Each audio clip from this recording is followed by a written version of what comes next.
Halo teman-teman, balik lagi dengan Abu Iko dan sesuai judul video ini, aku ingin ajak teman-teman berkeliling lihat bagaimana hasil dari revitalisasi Stasiun Jatinegara, wajah baru Stasiun Jatinegara.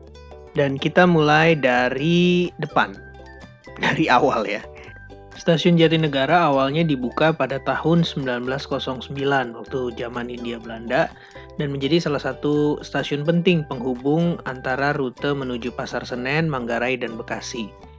Stasiun ini juga menjadi stasiun untuk kereta jarak jauh rute Pulau Jawa, sehingga setiap harinya stasiun ini selalu ramai perlintasan dan juga pelanggan.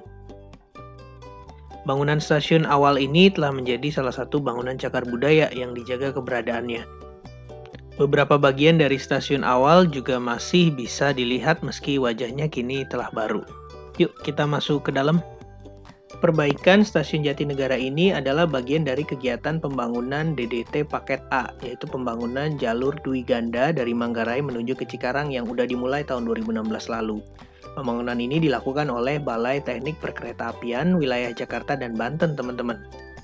Inti dari wajah baru Stasiun Jatinegara adalah bangunan stasiun di atas jalur existing seluas 3.600 meter persegi.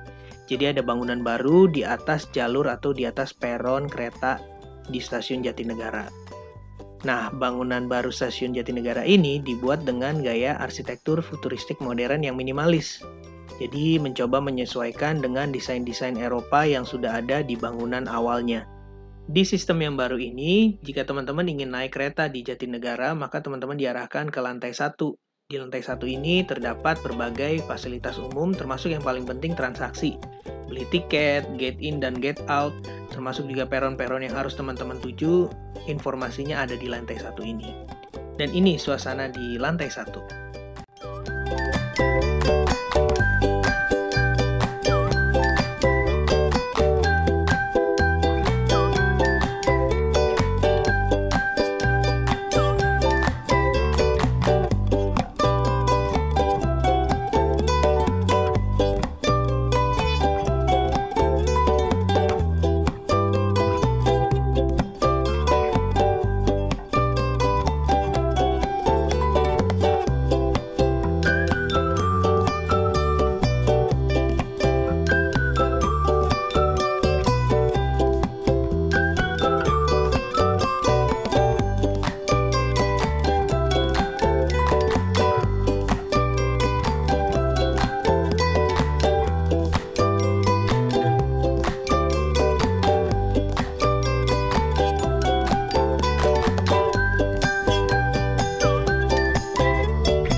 Sekarang kita turun menuju ke bagian peron. Yang juga berbeda dari wajah baru Stasiun Jatinegara adalah sistem perpindahan penumpang yang turun atau naik kereta dari yang sebelumnya crossing atau melintas di antara peron menjadi overpass melalui bangunan stasiun di atas peron. Jadinya sih lebih aman dan terkendali.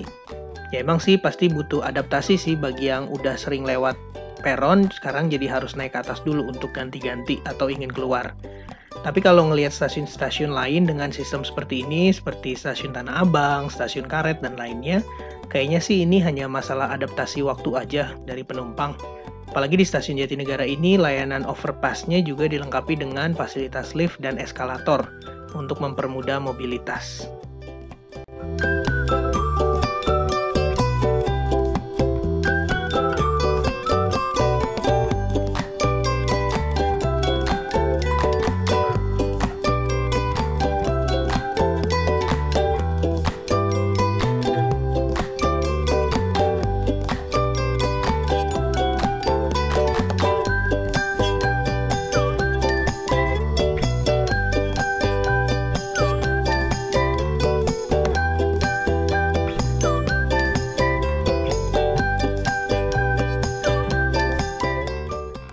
Jika sudah beroperasi secara penuh, nantinya stasiun Jatinegara akan memiliki 8 jalur dan 4 peron, di mana jalur 1 dan 2 untuk KRL arah Manggarai, jalur 3 dan 4 untuk kereta api jarak jauh yang arah Manggarai, 56 untuk jarak jauh arah Pasar Senen, dan jalur 7 dan 8 untuk KRL ke arah Pasar Senen.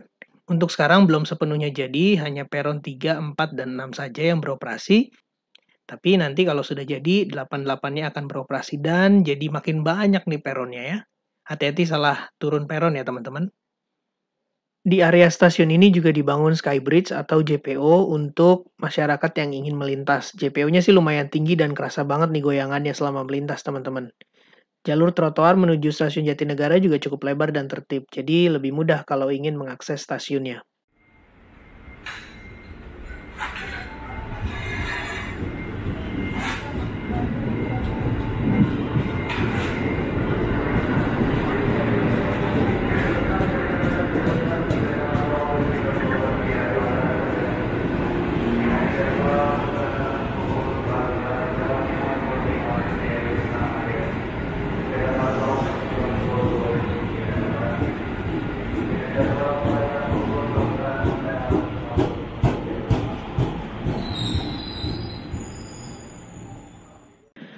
Oke, sekarang kesimpulannya.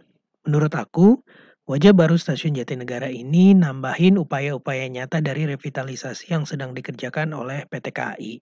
Dengan bangunan stasiun yang lebih luas, nyaman, dan aman, bikin pengguna bisa ngerasain pelayanan yang lebih baik dan mencegah kesemrautan nih teman-teman di jam-jam sibuk. Apalagi menurut data saat kondisi normal sebelum pandemi, rata-rata ada lebih dari 8.000 pengguna per hari di stasiun Jatinegara ini. Yang perlu dipertahankan adalah sosialisasi dan optimalisasi layanannya. Jangan sampai kendor atau nggak konsisten. Karena sebenarnya wajah baru stasiun Jatinegara bukan hanya bangunannya aja yang baru, tapi juga pelayanan para petugas dan perilaku para penggunanya yang juga harus selalu baru. Itu tadi informasinya buat teman-teman. Semoga informasinya bermanfaat. Jangan lupa share terus hal positif buat sekeliling kita. Sampai ketemu di Urban Vlog berikutnya.